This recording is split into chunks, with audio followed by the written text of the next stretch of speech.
are looking for a place to stay here in Siquijor pero naghahanap ka ng affordable at gusto mong merong full access pa rin, watch this video dahil share ko sa inyo kung saan kami nagstay at ang aking rating sa kanya. Hello mga koala! This is Trixie and another day, another vlog na naman tayo. Kung naghahanap ka ng affordable na pag-i-stayan dito sa Siquijor, maisasuggest ko sa inyo magstay kayo dito sa Eastern Garan Seaview Resort. Located ito sa Barangay San Juan, Siquijor. Nabook nga ito ni Isay through Agoda for only 2,300 per night.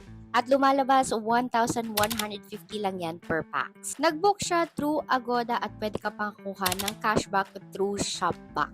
So makikita nyo sa room, very spacious siya, maganda siya mga koola, maganda yung aircon, malamig naman.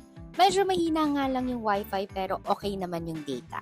Itong room na to ay good for 2 packs so mag-share na lang kayo ng higaan. Pero malaki naman yung higaan niya, queen size bed. Ito naman ang kanilang bathroom, meron niyang hot and cold shower at very spacious. Nabanggit ko na nga na itong room na ito ay meron siyang full access. Pagbukas mo pa lang ng window, talaga namang pwede ka nang mag-swimming. Pagkatapos ng travel nyo, pwede nyo abangan dito yung sunset at pwede rin nyo namang abangan dito yung sunrise tuwing umaga.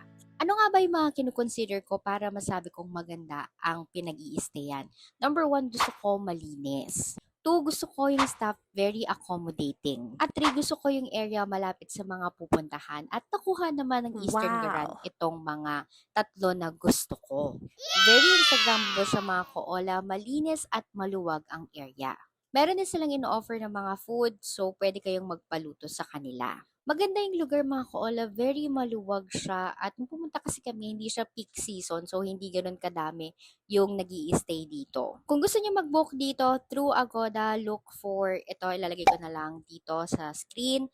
And kung gusto niyo pa ng mga ganito, mga travel vlog, yung mga honest review, like and follow for more. And yung rating ko pala sa kanila, mga 8/10. Yun na lang muna, thank you and bye-bye.